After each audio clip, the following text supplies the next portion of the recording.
No matter how high-tech, highfalutin, lazy, or foo-foo America gets, we will never stop hunting and fishing.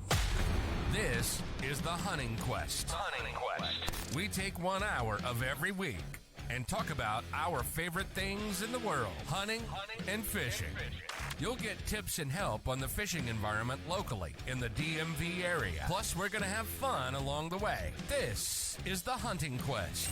And now your host, Mike Tippin.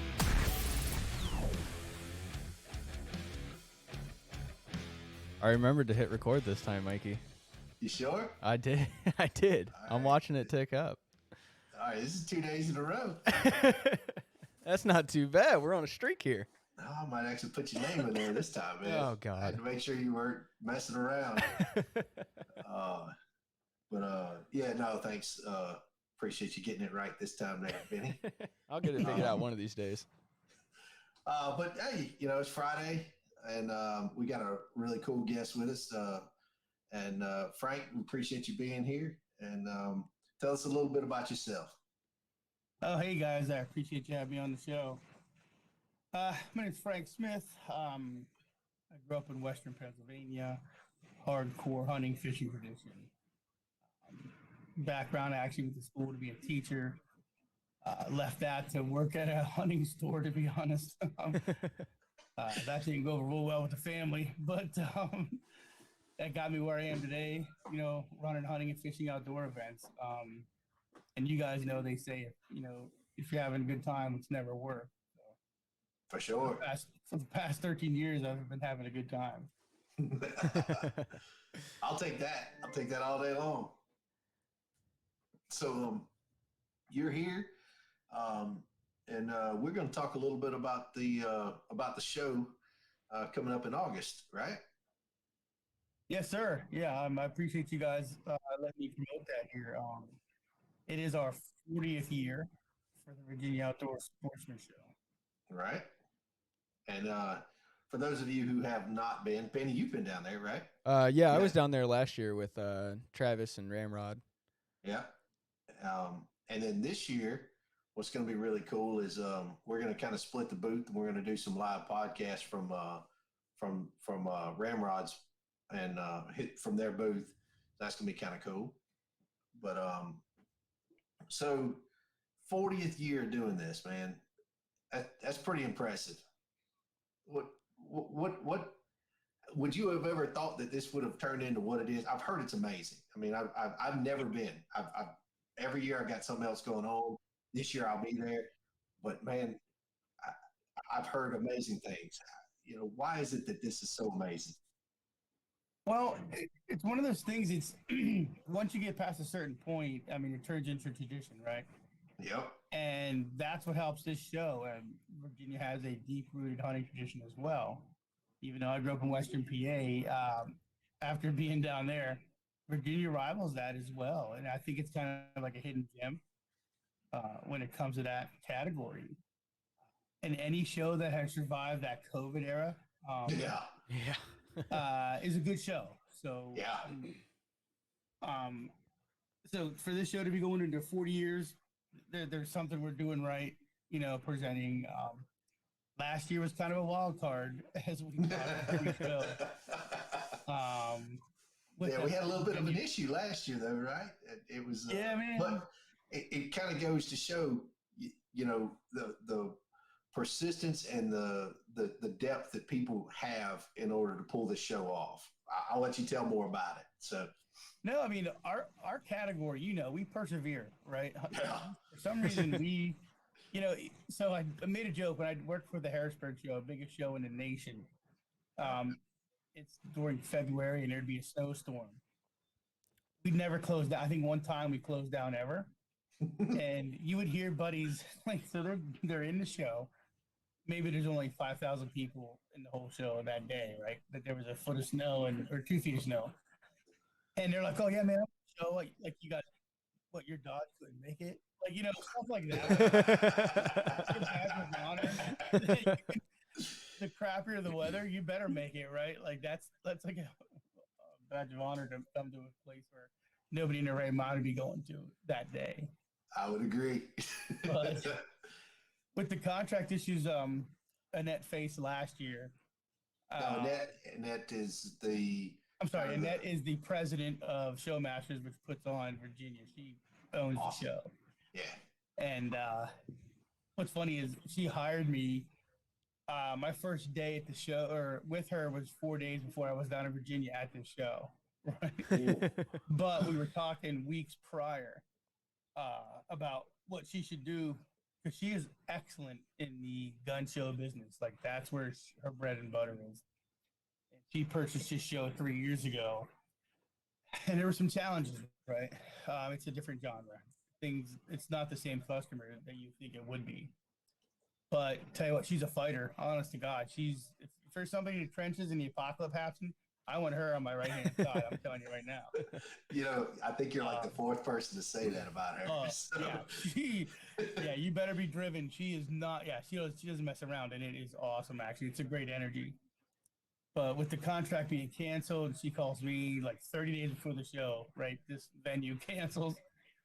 I'm like, well, you know what? With the list of people you have and the personalities have coming, I'm like, you got to make it happen. So she did. She found the building. Now, unfortunately, last year we had to have.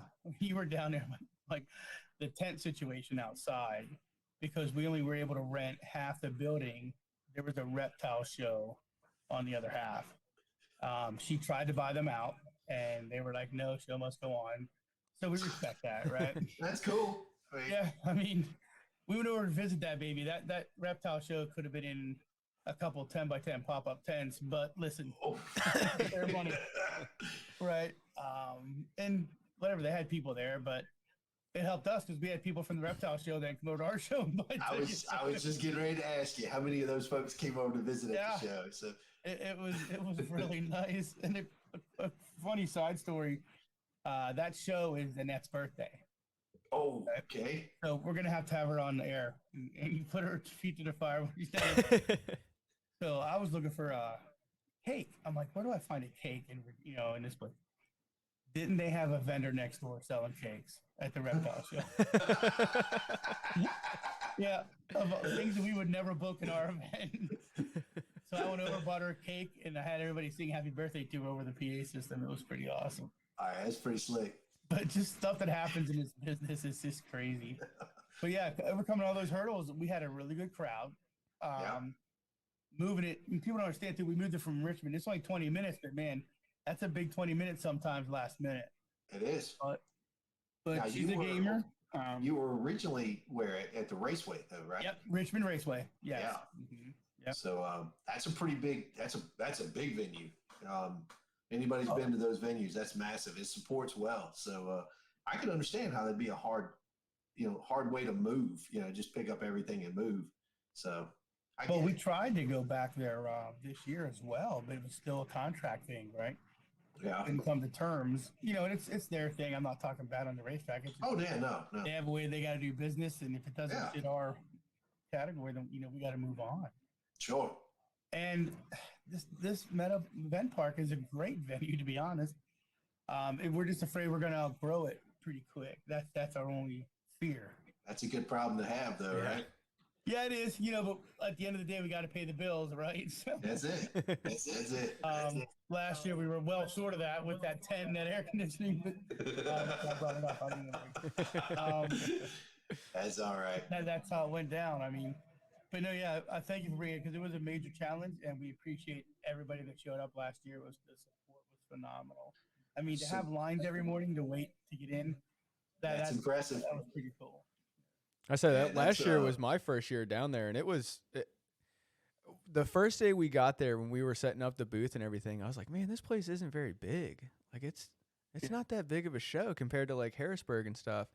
And man, you get inside and it is stuff everywhere. I mean, it's incredible. The amount of people that are there, I think it rivals the Harrisburg show.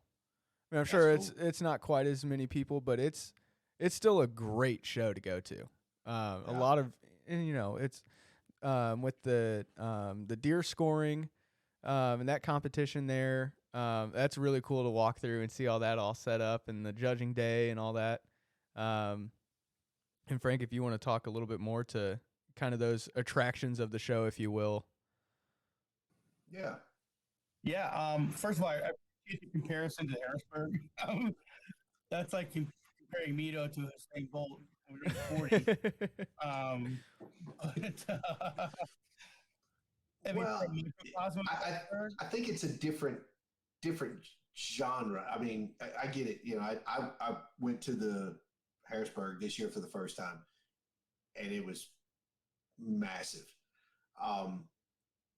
To my kind of point though is I think it was just too big for me, right? Mm-hmm. Well, you know what, and it's overwhelming, and we've had that feedback when I worked for the Harrisburg show. Yeah, because you have a hall like every category that we have like in our show. Like there's an outfitter hall, 400 outfitters. yeah, Fishing is by itself. The Sitka and all that have their 2 halls for hunting accessories. The shooting sports hall is just like a mini shot show. So yeah. I mean, but, you know, it's run by the NRA. So they have a pretty good base. Yeah. But as far as you touched on it, my guy, like that. As far as a deer contest, though, I'm telling you what, I haven't. That the only one I ever seen rival that was when I worked for an event company in Wisconsin, and we had a deer contest in Wisconsin. And to be honest, the Virginia, if you wouldn't tell you where you were, and you just walk in a room, you wouldn't know if you were in Wisconsin or Virginia. Oh wow. Mike Jones put on that event down there. It's 84 years now running. Longest wow. Jesus. We had last year, I think it was just under 400 animals entered in that contest. It was insane. It took up almost a quarter of the floor. That's insane. It actually shut the show down on Sunday when we had the awards. Wow. we had some vendors not so happy because people, you know, they just stood in the aisles, you know, because they want to see everything. Yeah. And so we had to revamp the floor this year, so it doesn't happen again. But that deer contest, Mike, is phenomenal. Like, in the deer, I'm telling you, you walk through there, you couldn't tell what state they were from. That's awesome. I mean, there was nothing to see a 150 down there. Nothing. Oh yeah, 150s were like the small ones in there. Yeah. Yeah. Yep. But Yeah. I tell you, I'm super excited to go down there and see it. Again, I got to Harrisburg and it was a bit overwhelming for me. And I saw some really cool stuff. I'm not knocking Harrisburg, but I think for people who, number one, have never been to an event, you know, like this, an outdoors, you know, show or something, I think that Harrisburg could be just a little bit too much for them. And I think hearing this, you've got the venue exactly with the way it needs to be. You know, a lot, you know, more, I hate using the word, but more intimate, you know, and it's certainly, I like that. I think I'm a bigger fan of that. So that's my take on it, though. No, I agree with that. Especially like it's more of a Harrisburg is so big, you see like it's like cattle shoots. You get shuffle through the aisle. Sometimes it's so busy. Yep. This one where it is busy, but the floor show is, we use that term intimate, more intimate setting where people can go and they won't just do one pass. They'll go through 10, 12, 15 times. Yeah. You know, just to see somebody or give it a look. They want to do a one spy. Well, you can't just do a one spy in Harrisburg. No, you'll forget where they're at. Oh yeah, man. Yeah. I know that there was this one. Yep. Our floor plan is nice where you can just walk around, take your time, absorb it. We do have a cafe and seating area now where people can relax. And if it's nice, we're gonna have stuff outside. We're potentially doing a concert too. But yeah, so it's just gonna be a super cool event. And just, I mean, with the tradition there, I can't wait. I mean, there's people I'll message on our Facebook page when I make announcements, people coming down, that they're excited to come back for next year. You know, there were some haters on there too, you know, but they've never been on this side trying to put an event on. So that's how you know you're doing it right. Yeah, I agree. Thanks. Yeah. Yeah. That's we get a lot of that too sometimes. So no, I'm right there with you, man. I get it. So, but I kind of jumped in over Benny's question there, and you have a lot of new stuff, and what can we expect, from the show this year? So some of the new stuff we can talk about. The big one is we're having doc dogs. So that's where people, it's basically started out with a honey dog, but there's clubs all throughout the country now. And I introduced that up in Harrisburg, the doc dogs event, where they come through and they jump for distance. They throw a bumper out in the water. It's really awesome to see because it can be any breed of dog. It's something you've never seen. It's my favorite part, honestly. Yeah. So we're having them this year for the first time ever. I am bringing down, it's called the Hog Tank. It's in Berkeley. It's like a big fish aquarium with bass and catfish. Where we're going to have, and I have more fishing coming this year. I have Bobby Uri coming down. We're going to do demos off the Hog Tank. Family side, we're doing the trout pond. Again, or for the first time, I'm sorry. We're going to have the trout pond there. And that's supposed to be sponsored by Green Top, that retailer, a large retailer for us down there, sponsor. Yeah, they're not. We're also going to across the street, aren't they? Almost. I know. You know what? They're about what? I think it's 10, 15 minutes from there. Yeah. I drove down to visit. That's an anomaly itself because it just reminded me of Cabela's, but I found out it's family owned. Yeah. Mm-hmm. Pretty cool. I took advantage of the ammo they had last year. I was down there. Smart. I filled up a shopping cart. I couldn't. They had stacks of it. We're up here in Harrisburg. I couldn't find anything. Oh yeah. Yeah. But so those are the cool. We're gonna have the decoy painting as well. The Virginia Waterfowl is doing that, where kids come in and paint a decoy. The only difference this year to the public, instead of it just being any time and walking in and painting a decoy, we found that kind of overwhelming for the staff for the booth. We're going to set up times like 1 to 3, a couple hours at a time, so the kids can take advantage of that. But they were done with decoys on Saturday. I think they ran out of decoys. So do y'all do like a judge? Do you like do a competition with them or anything like that? Or you know what? We talked about that. Yeah. To have like the kids do that. For right now, it's just a fun thing. I like that. But I think just for now, we want to keep it a fun event.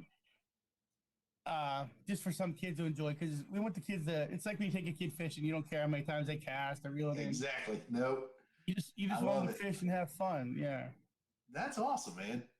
I'm gonna probably go, see what that's all about. We promote a lot of we try to promote getting kids out, go hunting, go fishing, things like that. It's pretty important. That's the next generation, and if we don't have them, they're not gonna be able to enjoy what we're enjoying. So that's cool that y'all bring that measure there. That's gonna be really, really fun.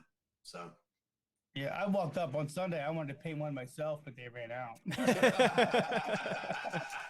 I think that's what Mikey's getting at. I think he wants to get one painted. I think I want to paint one. We might have to talk him in. We have to have him put 2 aside. I'd gladly make a good donation. I'm telling you, man. I would too. I think that'd be a lot of fun. And then I have it like hanging on the wall back here or something, That's my duck decoy I got to paint. So that's like a big deal though, man. I mean, if you're not into, if you've never been in the duck community or the waterfowl community, people don't understand the significance of a hand painted, right. duck and the decoys. That's how they used to be, hand carved and all that stuff. Yeah. There's no injection molding there. So right. No, I think that's awesome, man. I go to the Ducks Unlimited shows and they'll have some hand painted by this person or hand painted by this person. And you look at that and you're like, man, that's just insane detail. Yeah. So that's awesome, man. It's cool that y'all do that. It's probably going to be one of my favorite things about the show. So. Oh, we're excited to have you see what you do down there. Yeah, it'll be a good time for sure. Now, along those same lines, Benny, I think Benny's got a question over there. What you got? Oh, Benny? I was just going to chime in and say that the whole hand-painted, hand-carved decoy thing, that was like one of the most surprising things that I learned when I moved to the East Coast, because it's a lot more prevalent out here than it is, where I grew up in Missouri. I I mean, over in Easton, Maryland, there's whole museums dedicated to these hand painted decoys, and I got sucked into a rabbit hole one day of. I think it was like a PBS documentary or something ridiculous like that, talking about how there's, these guys were able to look at these old decoys and tell by the shape of the tail who made it, like what county in Maryland it was made, and I was like, whoa, this culture goes. The Antique Roadshow for waterfowl. Yeah, it really was. I was like, dude, this is kind of interesting. Like, I never even thought of that. PBS is my worst nightmare. I thought I was gonna be Mr. Cool at a DU banquet, right? And I saw a hand carved duck, and I'm like, man, I'll blow my wallet, $500. I'll go $500 on this decoy. Oh, I didn't even touch it. It was like $1,500. Oh yeah. I was like, I'm out. But what's funny is that that decoy thing, the hand carved decoys on the East Coast. When you go to DU type event, man. I've given up on trying to even get one. I really haven't, because they'll just go for astronomical amounts of money. But like what Benny said is, if you catch a DU, maybe in Missouri or Kansas, where I do a lot of my hunting, the carving, I mean, the hand carves go pretty well, but they're not nearly what they do here. Yeah. So if you want to try to get one, that's your best shot. It's still going to cost you. Right. But that's part of that tradition of that show too. Is I think that was based on a lot of waterfowl being on this part of the state. Yeah, absolutely, for sure. And I used that. I was on a podcast with Virginia Hunter's podcast, and he was saying, "Well, if I'm 5 hours away, why would I go up there?" I'm like, "Well, I said, come see one of the largest waterfowl experts. We have experts there all over for waterfowl. We have a lot of calls there, in different companies, so you're not just pigeonholed to one or two companies." I think I have like 6 or 7 different call companies in there. So, and for that show, I think it might be a lot, but you've watched people, they all do well. All the vendors do well with their calls. So once you start getting yelled at, it's a little different story. But what? No. One of our call companies has that Nintendo duck game. Remember the old duck game you shoot? Yeah. Oh, duck hunt. A plastic gun. Yeah. Oh my god. I got smoked by like a 12-year-old kid last year. Wow, I'm not surprised though, man. That's awesome. They're smarter. They're better at what we and all this stuff. But yeah, that used to be my better game. Reflexes, right? Yeah, that used to be my game. Duck hunt. Yep. he has that as part of his booth, and it's a huge draw. It's real fun. Oh yeah. And they suck. It's like a carnival though. They suck you into an adult to do it. And like I said, he was like, "Yeah, come on and shoot against this kid." I'm like, "All right." Like 1,000 points or something like. He's shooting yours and his. Yeah, that's what he's doing. Like he was shooting him before I could shoot him. Yeah, that's what got me mad. That's pretty awesome though. Roughly speaking, how many vendors do y'all have? You kind of touched a little bit. You got some call folks there, but what can folks, kind of expect as far as vendors and outfitters, things like that? Y'all got a lot, so. Yeah, so we mix it up with vendors. We'll start with some outfitters: Midwest, waterfowl, Africa, New Zealand, Argentina. It's a good mix, especially for a show that size. Yeah, we'll have camo clothing. I'm still working on some other vendors for boots, because that was one of the requests from the attendees. But we have from artwork to some wild game. We have wild game stuff for cooking, how to process. I can probably cheat and just jump on the website quick. I do this every day. Bring up the floor plan. We have another interactive shooting company, Virtual Aim Point and Game Incorporated. They were in Harrisburg this year, where it's like VR reality shooting. It's really cool. East Coast Waterfowl is one of our big apparel companies that are coming back. They're all over social media, TikTok. They just opened a brick and mortar store. Let's see what else we have. Fishing, crankbait companies, Bobby Urig. Of course, we have Beak Whackers back. They're a nonprofit. They sell hats, and then the money goes towards funds for vets. So that's a really good cause. Sure. We do have Kip Campbell coming back as well. Red Arrow Weapons. So we have some guns, optics, Sasquatch, and RS supplies will be there for optics. Canada bear hunting. We have the final drawback. But it's just we're all over the gamut. I mean, there's really nothing. Maybe some saltwater stuff I got to work on, but we're pretty good across the board. Yeah, that's awesome, man. And I'll put you on the spot here, and you can answer or not answer, but like, what's your go-to? If like you walk in the show and you pay your money, where are you going to? What's the booth that you're not going to miss? If you're asking me personally, Yeah. And you can decline the answer because of where you're at, but you know. No, I mean, if I'm looking at the exhibitor list, I mean, and it was mine last year, so I was new to it. First booth I went to was Red Arrow Weapons. All right. Because Support local, I get that. Yeah, but I wanted to see his firearms up close. Sure. And then I got Were they what you expected? Actually, they're nicer in person. The quality of those, yeah, it's amazing. For sure. So that was actually my first thing I wanted to see when everything was set up. And then I'm a hat guy, so of course I had every apparel company in there. I mean, I have nearly 1,000 hat collection in my life. Like I came home last year with 25 hats from that show. Yeah, Benny's a hat you guy. got a problem. Yeah. Then it was a deer contest. That was the next thing I jumped all over.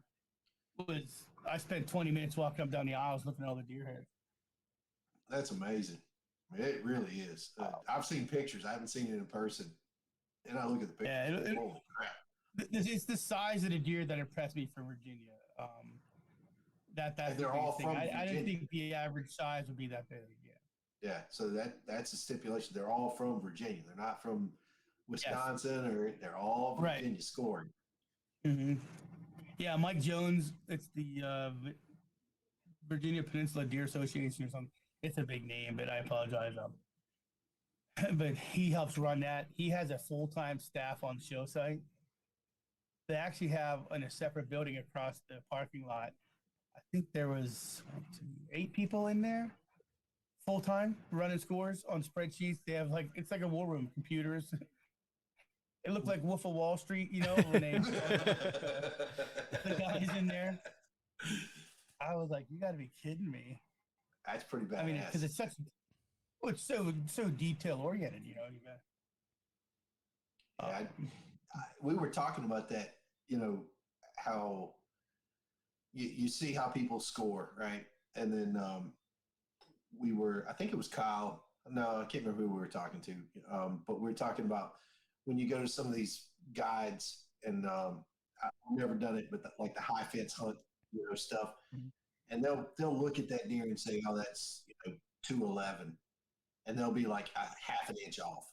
I mean, just looking at it, and you don't realize what kind of capability that is with people who could just, I got my binoculars 100 yards out. That's 211. It's going to cost you $6,000 or whatever it is. Yeah, it's insane the accuracy these guys can get within. Yeah. Just a little quick story on that is a young lady rolled in there. Her buck was pretty solid. I'm thinking it's a 137, whatever, right? I'm like, it's a good deer. And it's weird because it's a Virginia. It's a little different body, but yeah, it was 152 and like 5/8.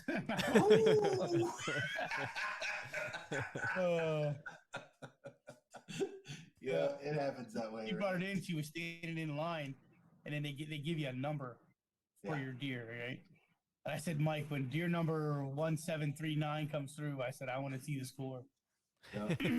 Yeah, I was off. I mean, 137 to 152. I was like, man, I suck. Well, it's that old adage, you sit there and you're surrounded by big bucks, and even big bucks that are 150s look small. That's what's crazy. Yeah. So Yep. And the crazy thing was It that can they're fool all you for Maryland or they're all Virginia bucks. yeah, You know, I'm walking through it being from the Midwest. I'm like, oh, where's this buck killed? That's not killed here. Oh, yeah. Yeah. oh, it is killed here. Oh my God. I didn't know deer like that existed here. Right? Yeah, like I it's, said, I it's did really that show cool to in walk around and Wisconsin. see it. Oops, sorry. Yeah, I did that show in Wisconsin, and it was I'm like thinking nothing's gonna ever rival that. I mean, Wisconsin is probably the number one. I mean, I really don't count Texas. I do, but there's it's such private stuff. Wisconsin is more like Pennsylvania, Ohio, Illinois. And the deer that were killed in Wisconsin that year, I think it was 2017, 18. And we were in the upper floor of a convention center, and it took the whole top. They just had them lined up. It was like, I don't know, 150, 200 yards of deer heads. Jeez. Wow.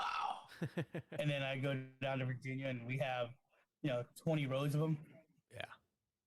Yeah, and finally having, they're going to break easy the 400. If it keeps going over 400 deer heads this year down there. Oh wow. I mean, they have, like I said, I think 8 to 10 people scoring full time the whole weekend.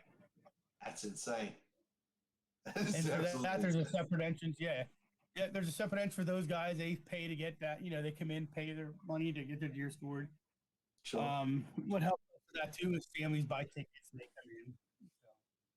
So. Yeah. But it's, you know how we are. We like to brag, especially you shoot a 150 plus boy. I'll I'm put strapping that that thing thing to the hood and driving around for a month.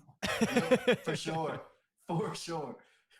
I think I'd probably go for 2 months if I could get away with it. Right. What are the dates? We forgot. We hadn't even hit that. Oh yeah, how about that? Maybe we should tell people what it is. It's August 4th, 5th, and 6th, Meadow Event Park Center in Goswell. And that's Goswell. That's like just down from like, what is that? King's Dominion. Keep going. It's like right across the street from King's football Dominion. Fields away from King's Dominion, same exit. You literally drive right by King's Dominion, go through a stoplight, and the fairgrounds on the left. All right.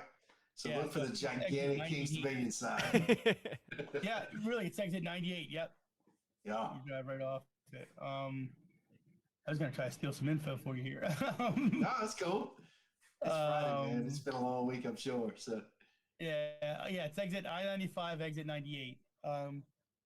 Show hours, that's important. So Friday it's 1 to 7. Saturday is 9 to 6. And Sunday is 10 to 5. All right. And we have the cost is $10 per adult and $12 free. What was the last part? 12 and under is free. Okay, cool. That's awesome. And we have free parking. Ooh, even better. I'll take that. Yeah. Unlike Harrisburg, where you're spending $40 when you walk the door, ours is a $10 ticket. Yeah. I think that's more than reasonable for sure. Now, do you do a whole weekend pass or it's pay every day? Well, we actually talked about that. We did have a 2-day pass last year. Yeah. But as of now, it's just $10, and I think if I'll talk to Bennett about maybe doing a 2-day pass or the whole. We did last year. I think you brought your ticket back on Sunday. If you want to North, you get in for free. Okay. That's that ain't a bad deal right there. No, and it helps our vendors too, and it helps some people who couldn't stay the whole day. Like we had some guys come Friday, couldn't make it Saturday, but then they were able to make it Sunday. Gotcha. But the seminar wise, yeah, we're packed full. My schedule is packed full from start to finish. Ooh. I'm gonna start. And I have Tim Andrews. He's the host of Rush Outdoors. Yep. He's been on Team Realtree forever. So he's going to be doing seminars on trail cam strategies. Kip Campbell's going to be back doing his thing. Carson Corey's going to be there from Final Draw TV. And then Chef Al is going to be doing butchering. He is And we still amazing, Travis, by the way. you know. I will tell you, Cheval is amazing. Oh, yeah. They're gonna be on the podcast here shortly. But that guy, is he gonna do a full cleaning and this is how you do it? We're doing a deer a day, and then he's gonna break it down in his booth too as well. Once it's all done, you can go to his booth, and then he donates that stuff to Hunters Feeding the Hungry. Yeah, that's cool. But That's awesome. He does it from a hunter standpoint. Like all these people, I'm not sure if you guys have the same issue, but up here in PA, we've had some earlier season with the inlines and stuff, and it overwhelms our butcher shops. Yep. And there was people leaving deer laying under the underpasses in the shadows, just 200-300 deer piled up first year they did it. Wow. I'll take it. That's insane. If you probably Google it, you could probably bring it up somewhere. In Western PA or even anywhere in Pennsylvania, about 5, 6, 7 years ago, that happened where people were piling deer under the underpass because they couldn't get them processed and they didn't know how to do it. So that spurred us on, light bulb. Hey, Right. we can, from a hunter's perspective, what can we do to help this out? Yeah. We have guys that do that, and this guy's a renowned chef, but he's a hunter. Yeah. He breaks it down into terms that we can understand. Yep. And he has books and DVDs that I actually bought. I've been doing it forever, but I bought them last year. Oh yeah. So I don't think you can ever stop learning when it comes to stuff like that. That's the key. That's 100% the key. You can't stop learning. You can't learn enough. And as a sportsman too, that's part of the reason we do it. I mean, everybody says, "Oh, you can go to a grocery store," but I like wild game. I like it's organic. I like there's no steroids. I like my my burger is no fat. Yeah. Things like that. So that's I don't. If I kill it, I'm gonna eat it. I don't kill stuff just to kill it. That's it, and I think that's the right perspective in life. And I tell people often. Well, let me there's two parts to this. First one is, when I go out and I start, people kind of say, "Oh, you do a hunting podcast, and how do you clean a deer?" And I grew up as a subsistence hunter. I mean, we were so poor we couldn't, eat. So, you'd have deer. I just knew how to do it because somebody showed me, and I'd done it a million times. So I was a little taken back when people were asking me, like, how do you clean a deer? I was like, well, you just clean it. You just do it. That was surprising. Up here, there's a ton of people saying, oh, I'd love to go hunting, but I don't know how to clean a deer. Well, that was the basis of why we started, why I started the podcast.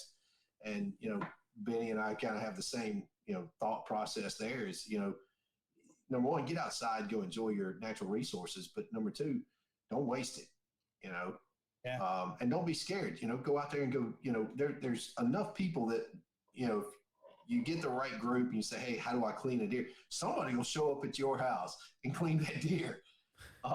Well, that's a good segue. I had a story. We were on state game lands and a guy drug his deer out. Had everything in it. And I'm like, you know how much more weight you just drug out of the woods? Yeah. Yeah. He goes, I didn't know how to gut it. Oof. Well, kudos to him, though. I mean, but another guy stepped right in. We're at the parking lot. We pulled the deer over into the woods, showed him how to do it, and he couldn't be more appreciative. Dude, that's amazing. That's awesome. That's what it's about. I think that's the hunting community so tight. Yeah. We get that redneck label, but there was no other community I'd rather be part of it especially if stuff goes down and hits the fan, and I want to be in this community. Yeah, for sure. But what's funny too is the thing I tell people about is my son does not deer hunt. And, we've been in tree stand. He's sat in a tree stand with me and, when he's first learning. And finally one day I was like, you're not really into this. And he goes, it's not that, Dad. I said, well, what is it? And he goes, well, Dad, you told me if I'm going to kill something, I'm going to eat it. I was like, yeah, of course. I really don't like eating deer. And I was like, all right, that's a well thought out process for, I think he was like 8, 9 years old, and I'm like, okay, I cannot argue with that solid logic. If you're not going to, you know what, that's, well, he's raised right. That's what I say, raised right, because he actually listened, and you instilled those values into him. So yeah, for sure. And I'm in the same boat as you, though. I have two sons. One's 23 now, and one's going to be 17. I'm sorry, he just turned 24. I'm so. No. But when he was 9 and 10 years old, he killed 2 deer during the mentor program with his crossbow. I thought he was hooked. That fall, I had bucks chasing, and out in western Pennsylvania, they had an antler restriction to where it's 4 points to a side. Yeah. I'm in my tree standing for an hour and a half straight. I saw everything but a 4-point to a side deer. There was a hot doe, and they just kept circling and circling. So I called my wife. I'm like, "You get cold dressed, get him up here. We'll get in the ground blind, shoot one of these bucks." He was like, because he had like a DS or some games. Like there was something else for him to do. Even though he's killed a deer the year before, he just I don't know. Didn't stick. Yeah. So I got 2 boys. I got a gun. I got a safe full of guns that I bought when they were like 4. And she's like, "What are you buying another 270 for?" I'm like, "Well, hey, he's gonna be 12 someday, you know." And now I just, when I go out hunting, it's eeny, meeny, miny, mo. Which one do I take? Of course. I mean, and they're successful in everything else they do, though. So the hunting wasn't part of their heritage. But damn, that was gonna be my future deer draggers, right? Yeah, of course. Now I'm using deer carts and. Yeah, side by side, but right? Yeah. Ratchet straps and get all up there. Yeah, I'm right there with you. That's the nightmares of loading them in the back of a pickup truck by yourself. Oh, I know. Oh, yeah, that gets interesting. I hunt a lot by myself, so yeah, I'm right there with you. Yeah. Benny's kind of into that world too, though. What's that? Yeah. Oh, just kind of hunting by yourself. Yeah, unfortunately. Especially when you're turkey hunting, right? Yeah, especially turkey hunting. Honestly, Mikey, it would be really nice to hunt by myself and not have random guys come walking through my field at 9 a.m. while I'm sitting there turkey hunting. Yep. I would much rather be by myself. Or come walking in at 5 a.m. with a headlamp on through the field. Yeah, so much rather be by myself. He's been turkey hunting on public land this last week up in Maryland. Oh my God. It is brutal. Yeah. Oh my God, it's brutal. Yeah. No. It's funny. We did. I public land hunted in Maryland myself, being from Pennsylvania, and because their deer season comes in before ours. Mm-hmm. Yeah. All it was hunting Pennsylvania. Every license plate that I ran into. I did it for a week. I'm like, I'm done. I went home. I'm like, I'm out of here. Well, we got a turkey hunt coming up next weekend. We're supposed to be bow fishing this weekend, but the weather's just not going to be cooperative.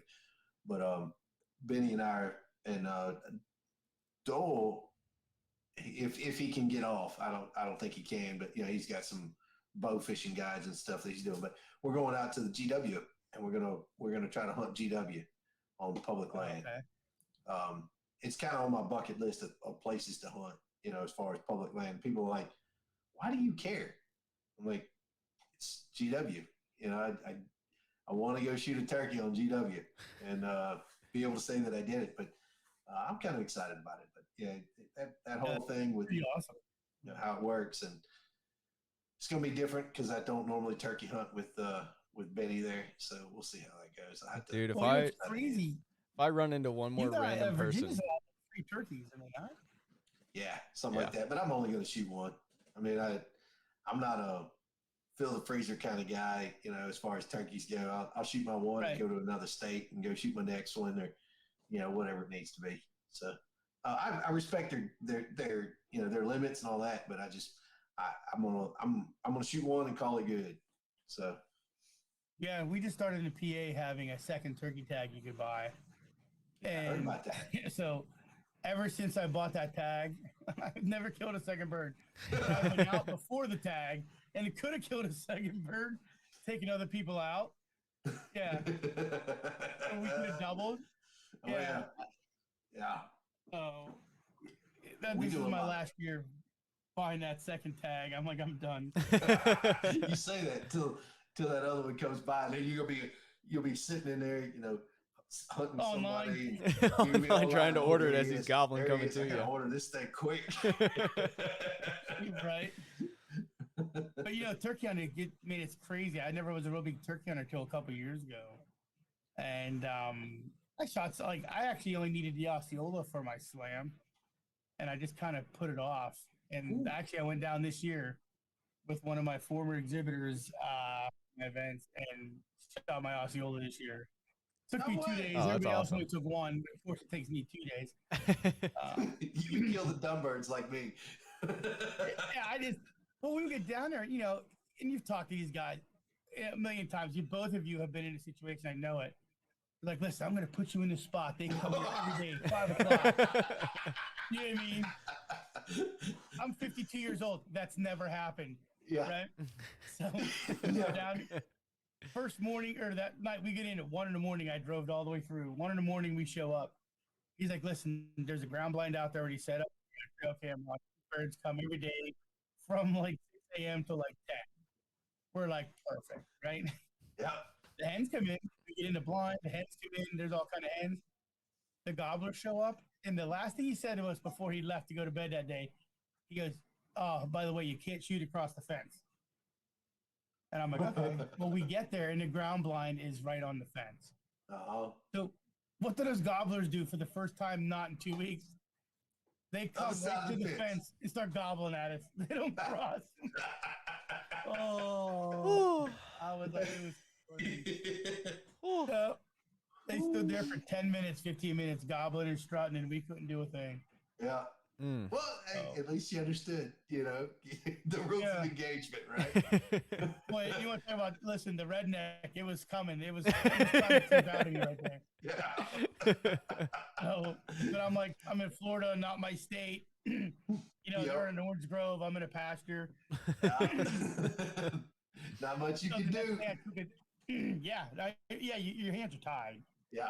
Well, and then if like his public land where guys are coming in, the Orange Grove worker drove by in his truck and chased birds away off of us. Oh. Yeah, because the Orange Grove owner there, he tried to get permission to hunt that. And down there, it's crazy because that's the only place you can kill that bird. Yep. So they're up to $1,000 a bird for the outfitter. So people bitch like, why is it $2,500 to shoot an Osceola? Well, $1,000 goes to the landowner. Yeah. Well, I got lucky. I called those birds across the fence next morning. That bird hopped on the fence. I almost shot him top of the fence. He hopped across the fence. As soon as his feet hit the ground, I ripped him. Not screwing around. Yeah. So that's awesome. Maybe I like to say there's long beards. There was one less long beard to stare at that day. Man, I tell you. Oh, go ahead. What was that? No, it's a different style of bird. Like, their gobbles are different. They respond to calls different. I mean, 90% of my turkey hunter is Eastern. Yeah. Well, first of all, congratulations on finishing up your slam, man. That's a thanks. Man, we I hold that in high regard. So, congrats for sure. And Benny's just trying to get his second one, Benny? Yeah. Dude, part of me, I don't even want to go tomorrow morning. I really don't. But I know I'm going to. But I know I'm going to. But I just know by like 9 o'clock I'm gonna be so pissed off because somebody's gonna walk in on me or come traipsing through the field. It's oh god. Tell me about that, man. 2 years ago, just to give you some hope, that happened to me 2 years ago. Where I'm like, I am so done. I am not going. The alarm goes off. I get up late. I am setting up in the daylight. Oof. Right, which then turkey hunting, it's still early. I sit down. Half hour later, I shoot my bird. Just so, like he said, you can't shoot him sitting on the couch or in bed. But that's it. That one time you don't go, you're gonna regret it. That's it. And I'm telling you, the Star Crunch works, man. It almost worked today. So ours is some little Debbie snack. It doesn't matter as long as it's a little Debbie, you're good. So, I'm a Star Crunch fan. I tell people, man, it's like I only eat them when I go hunting. So you got to eat them, but you got to eat them counterclockwise all the way around the edge. and then the center you got to eat in one bite. So, You know what? So that's only- how I eat Star Crunch. That's how I eat a Reese's cup. I do the same thing. exactly. So, Yeah. but hopefully, I won't bring, hopefully Benny will get his bird tomorrow and won't bring that bad luck down to the GW next weekend. Something's got to change. Eventually, one of them's going to get dumb. Change the gun. No, I'm going to. Yep. Tomorrow, the 12 gauge is going out with that. That's what I thought. With that 665 constriction and some heavy 18 TSS. Yeah. Some TSS number 9s. I'm ripping one.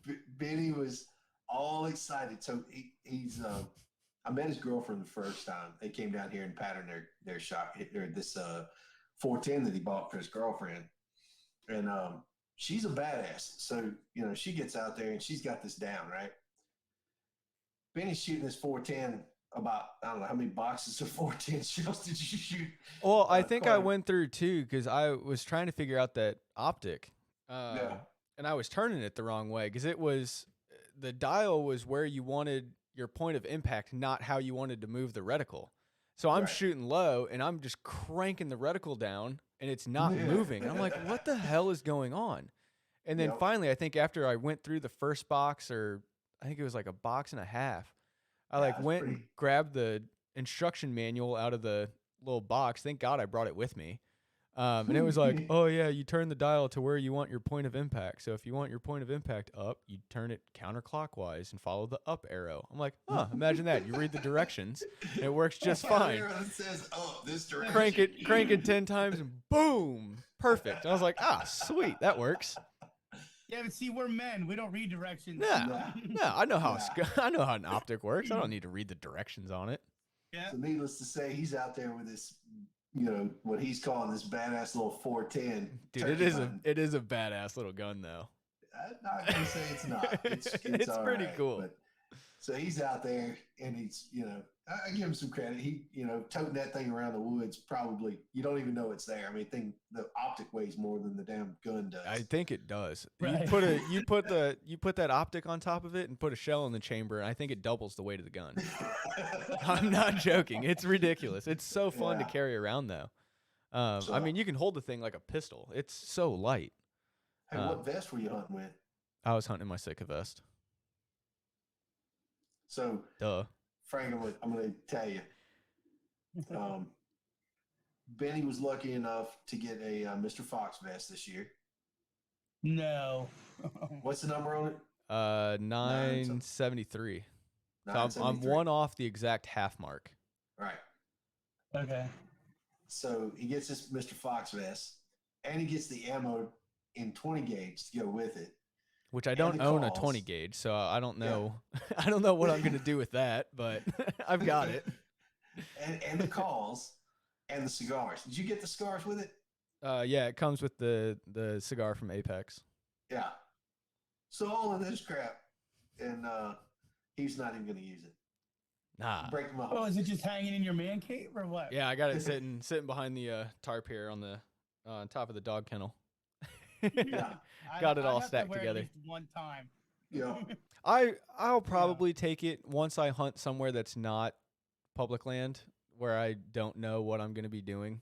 If I'm going to be, because I just don't want to have to walk off through some freaking buckbrush and shred the thing. Well, you just don't walk through it. You take the detour. Well, yeah, exactly. That's the problem with Maryland public birds. That's the only place they're at. Is they fly down off the roost into the nastiest, thickest crap that they can find, and they just sit there all day. They don't gobble. They don't move. They just sit still. It's brutal. I don't know, man. But that Mr. Uh-oh. Oh, we lost him. Uh-oh, what happened? Oh, no. Oh, he's gone. Oh, no, he's there back. he is. He's back. He's back. Woo! Oh, man, what happened here? He's back. We lost him for a second. Oh, you lost me. Yeah. It's all good. We got you back. We're good now. All right. So you were saying, Benny, about the Mr. Fox vest? Yeah, I don't want to destroy friends it. that were down there that waited in line and did whatever, and I got the low number vest. I couldn't even. I don't know. I don't know if I could have pulled the trigger though on the money for the vest. Maybe I'm too cheap. Because I'd be content just to hang it in my basement too, probably. Yep, that's what I wanted it for. I want to display it somewhere and have the little pretty Apex box next to it with my shells in it. The only time I think I would shoot those shells, which I do still think would be a pretty cool idea, is to get a 20 gauge and shoot a slam with them. All right. Because there's only 5, so you got 1 to pattern with, and then you got 1 shot at each of the birds. Yeah, I don't even think no pressure. I wouldn't even pattern them. No pressure. But if you got it done, I think it'd be really cool. Long beard, something, and shoot that for. Yeah.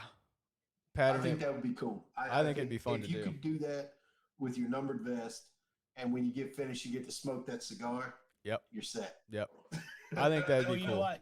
Now he has to do it, right, Mikey? He has to. I think he does. I think the Hunting Quest should fund it.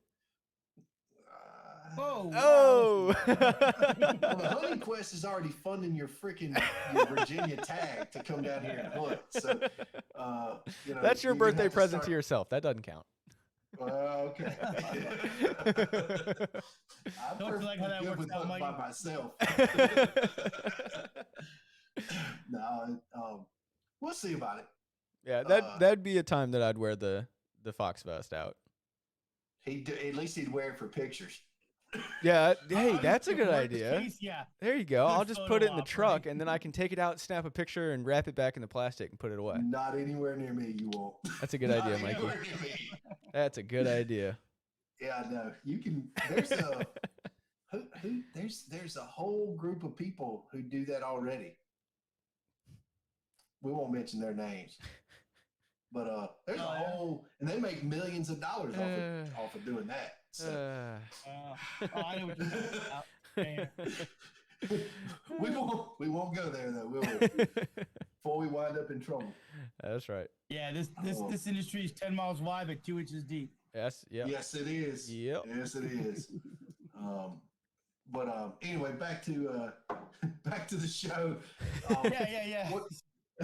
We would sit here, talking about everything but so you mentioned, you got a good lineup. Obviously, is Travis a speaker this year as well? Yep. Travis, they're actually going to do. He's teaming up with Nathan. Atomic Fishing. Yep. Okay. In the Manhattan Project, and they're going to do some speaking with waterfowl, but how to cook invasive species. That's cool. Awesome. So how cool is that? That's going to be really cool. Oh yeah, for sure. That'll be fun. Well, see, that's one of the things I like about our show, the Virginia show. When I was on the other podcast, they said, what's your show about? I'm like, well, we cater to the average sportsman. So they can relate to Kip Campbell. They can relate to Tim Andrews and Corey and all those other guys and Travis, because we're all just normal guys, just like we're sitting here talking. I've been in shows where we've had the Drurys and Lakoskis, and they're awesome people and they're nice. But the first comment you get is what? Well, if I had that land, I'd kill those deer too. Exactly. Yeah. They just can't identify with that, and I can't identify with them, even though I love the entertainment value of it. It's a way above my pay grade to even think about shooting age class deer like that and waiting and passing. So we just have the cool things where it's like for your average hunter. I like that. People that can be relatable. Yeah. I think that's amazing. Yeah. I mean, you guys can walk in and you're in the same level, I think, as everybody else in that building. I walk in, we're all just in that same category of we're here to hunt. People just do it a different way and be able to film it or do whatever. They're not doing anything special. They don't have thousands of land or acres of land in Iowa locked down, where you can pass a 5.5-year-old to shoot a 6.5-year-old. But I did pick up another thing that was a big effort of mine this year. Is I picked up 2 of them now. Only one was I went after, the other one came after me. Is the new drone deer recovery. Have you seen that? I have not. It's gonna blow your mind. So these guys, I followed them on TikTok. I found the one, he's real big on TikTok. And so there's 2 companies in here this year that are going to do drone recovery.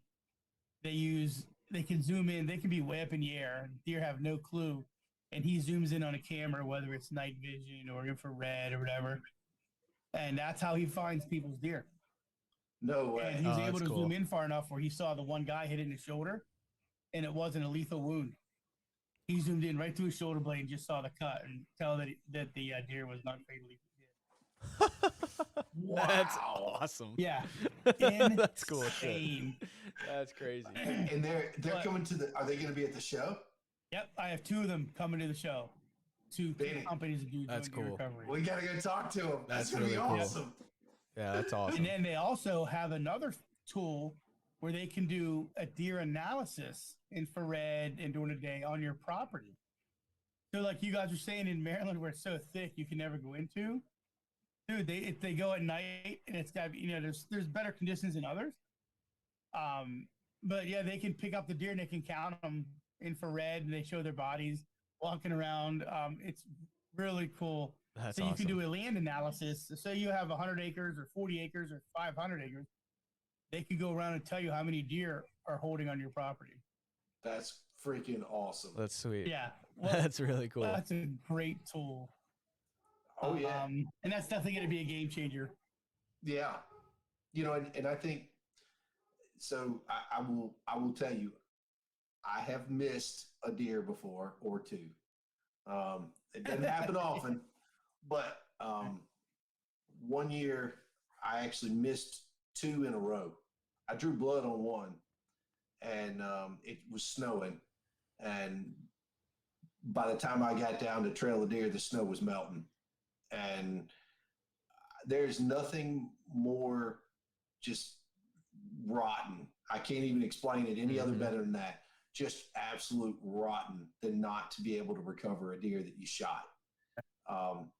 And I put in time. I mean, I'm not saying I'm a bad shot. If you're a good hunter, you put in the time, but sometimes you just don't get that shot, especially if it's bow. And I'm predominantly a bow hunter. But there's nothing more horrible in the world than to sit there and say, hey, I missed that deer and he's going to go out and I can't recover him. I think that's amazing. I think that's probably one of the coolest things I have seen in a long time. Yeah, I really look forward to talking with them at the show. That's going to be awesome. Yeah. I mean, even just being able to prove that it's not a lethal wound. I mean, What's that? I said, even just being able to prove that it wasn't a lethal wound. Yeah. Because that's always going to be playing in your head of, well, Yep. did he run off and die somewhere? Was he 50 yards past where I stopped looking for him? I mean, you never know. But you can have those guys come out and look, and they'd be like, no, dude, you glanced his back a little bit. You sliced his back, but he's fine. Yeah. It'd help you sleep a little bit better that night. Well, that too. And so say you have a property that has a tight bedding area. Where's the first place you're going to go? And you don't want to book out the bedding area, but you got to go in and try to find a deer recovery. Right. And you all know if you hunt long enough, it happens. It's not when, it's not if, it's when it happens. Yep. So this guy with this deer, it was probably 140, 150 inch deer that was on his video, and it's bedded in the bedding area. And there was an opening, and he just hovered up and zoomed in on the camera, and you can see on its left shoulder where the broadhead hit, and it was like, half an inch or whatever. It bounced out, but you could see the hole from the broadhead. And the buck was just laying there chewing on his cud, not even caring, right? Just relaxing. That's awesome. That's crazy. That's crazy to see. Yeah. That's absolutely amazing, man. I'm telling Well, you. how many times twice I've done it in my life, I've shot a deer in gun season that had a broadhead stuck in it. Oh, yeah. Yep. I've seen that. One was 2 years ago in New York. It looked like an old Easton arrow, and it must have been a traditional guy or something. Buried it right in his backbone. And we found 6 inches of the arrow with the broadhead stuck. I was peeling the back straps out, and it's made a tink. I'm like, tink. I'm like, wait, that's not That's not good. Yep. And it just stuck right. It went through his spine and stuck right above the lungs, and never went into the chest cavity. Wow. And that's once again a testament how tough these animals are. Oh, absolutely. Oh, yeah. People have no clue. No. And even the technology that we have, whether you, I mean, you look at Raven crossbows. I mean, those things are shooting, 500 feet per second plus, and 100-yard crossbow. Their slogan is "Welcome to your next rifle." So, with those technologies and laser rangefinders and things like that, people still think, they sit there and say, "Oh, it's easy." You have no idea. And these animals are way tougher than you could ever imagine. So, I think ethically we're better at killing a deer and making sure that, it goes down and it's recoverable. I think with technology, we've gotten better with that, but I don't think our odds have gotten any better. It's from a bow perspective. Now, rifles are a little bit different. Optics are different. And they got black powders that are shooting, accurate at 600 yards, crap like that. Yeah. So, but I don't know. I look at it and I'm like, man, the technology's gotten better, but man, those critters are still hard to get after. Oh yeah. So. Yeah, we're not going to have them extinct anytime soon. No, not even close. Not even close. So I think we're probably getting close, aren't we, Benny? Yep, we're just a little bit over. All right. Well, with that, a couple of things that I wanted to, ask you, or I want to make sure, run through the particulars of the show one more time so people know where it's at, when it's at. We'll have you on again, I'm sure, when it gets a little bit closer, but and some of the things, just a high-level overview of what people can expect one more time. Yeah, thank you. So the show is going to be taking place for its 40th year, Meadow Event Park Center, Doswell, Virginia. It's right off of exit I-95, exit 98. The dates are August 4th, 5th, and 6th.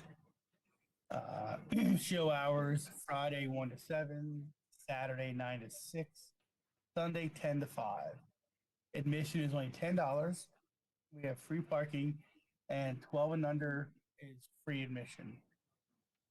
Cool. And we have a ton of new stuff coming, ton of new events. So yeah, right. I think that's going to be the check cool out our part. website. Now, and what's your social media? How do they get a hold of you? Stuff like that. Well, website is sportsmanshow.com. That's our website. And we are on Facebook, Virginia Outdoor Sports Show, and we put a bunch of stuff daily on there as content. Awesome. So just like this podcast, once the link comes out, we'll share this on our Facebook page. Cool. I think that's all the particulars. Are we missing anything, Benny? Not that I can think of. Cool.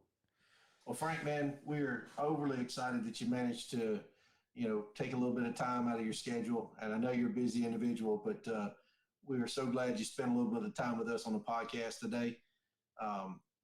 It truly is awesome talking with you. I'm excited. I'm ready to go. I'm ready for August already. Yeah, let's go. No, I appreciate you guys 100% having me on here and giving me the opportunity to share what we have going on in August. Yeah, and maybe we'll try to figure out a way to shoot some turkeys together or go do some fishing this summer before there, so we'll have some good conversation on the next podcast and have some good content and footage and stuff like that. If you want, we'd love to go get some outdoors time with you if you got the time. I'll tell you what, don't threaten me with a good time. I mean, I'm huge into bow fishing up here. I've done a lot of that. I've done stingrays. I've done carp and quillbacks and Susquehanna.